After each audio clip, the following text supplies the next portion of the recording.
আমরা সবার আগে বলেছিলাম আমাদের এমপি মন্ত্রী কেউ হলে সরকারি প্লট নেবে না, বিনা ট্যাক্সের গাড়ি আমরা চড়ব না। আলহামদুলিল্লাহ আমাদের রাস্তা ধরে সরকারি দল একই ঘোষণা দিয়েছে, তাদেরকে অভিনন্দন। আমরা বলেছিলাম প্রবাসে রিমিটেন্স যোদ্ধারা মারা যাওয়ার পরে তাদের লাশ নিয়ে টানাটানি ঠেলাঠেলি হবে না। আমরা সম্মানের সাথে রাষ্ট্রীয় দায়িত্ব এবং খরচে আমাদের ঘাড়ের উপর তাদের পবিত্র লাশ বাংলাদেশে নিয়ে আসব। বর্তমান সরকার একই ঘোষণা দিয়েছে, তাদেরকে অভিনন্দন। আমরা সরকারকে বলবো মানুষের সবচেয়ে বড় অধিকার ভোটের অধিকার, এটা হরণ করা হয়েছে, আগামীতে এটা যেন হরণ করা না হয়। তারা যদি এইটা হরণের পথ থেকে সরে আসেন আমরা তাদেরকে আরেকবার অভিনন্দন জানাবো।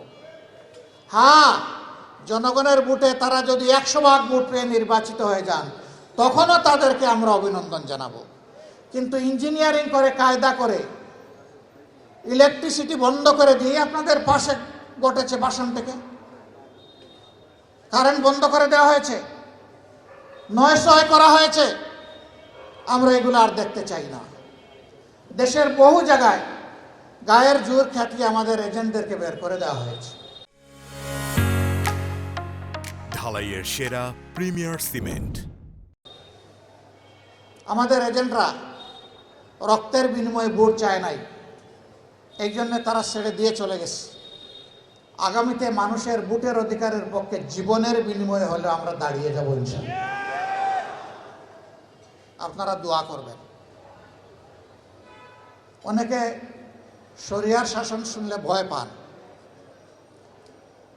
আমি বলি, আমরা যাকে আইন বলি ইংলিশে তাকে ল বলে, আরবিতে তাকে শরিয়া বলে। তো আইন ছাড়া কি কোনো দেশ চলবে নাকি? দেশের জন্য তো একটা আইন লাগবেই।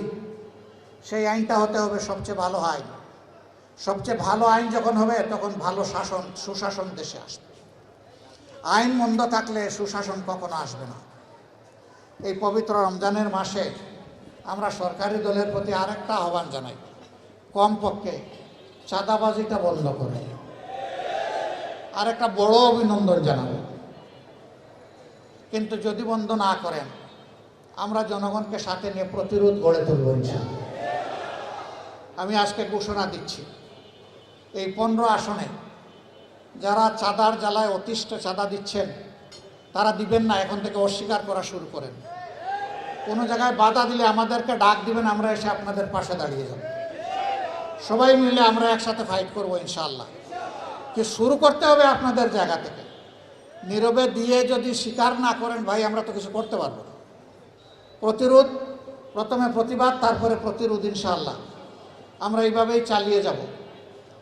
সম্মানিত বন্ধুগণ, আমি কথা দিয়েছিলাম যে আমরা নির্বাচিত হলে এখানে সবাই মিলে পরামর্শ করে এই আসনের সমস্যাগুলো ইনশাআল্লাহ আমরা দূর করব। আমি কথা দিয়েছিলাম যদি বাংলাদেশে সরকার গঠনের সুযোগ আমরা পাই তাহলে সারা দেশে একই কাজ করব। আমি কথা বলেছিলাম যে মাসে একদিন আপনাদের সরাসরি মুখোমুখি হব, আপনাদের কথা শুনবো, আপনাদের প্রশ্ন শুনবো, আপনাদের সমালোচনা শুনবো, আপনাদের পরামর্শ শুনবো। সব শুনে আমরা পরবর্তী কর্মপন্থা আমরা নির্ধারণ করব। ভুল করলে সরি বলবো, ভালো করলে আপনাদের কৃতজ্ঞতা আদায় করব। ওই ভালোটা আপনারা ভোট দিয়েছিলেন বলে আমরা করতে পারছি, নইলে আমরা পারতাম না। এটা আপনাদের হক, আপনাদের কাছে কৃতজ্ঞ থাকা আমাদের দায়িত্ব। ইনশাআল্লাহ নারী পুরুষ নির্বিশেষে এই আসনে আমরা একযুগে আসনটাকে সুন্দর পরিচ্ছন্ন একটা মডেল আসন হিসাবে গড়ে তোলার জন্য আমরা চেষ্টা করব। আপনারা যেমন পাশে ছিলেন তেমন পাশে থাকবেন, আমাদের জন্য দোয়া করবেন। আমরা যেন অনাচার, অন্যায়, দুর্নীতির সাথে নিজেরাই জড়িয়ে না পড়ি, আমাদের একজন সমর্থকে যেন জড়িয়ে না পড়ে। আল্লাহ যেন আমাদেরকে হেফাজত করেন।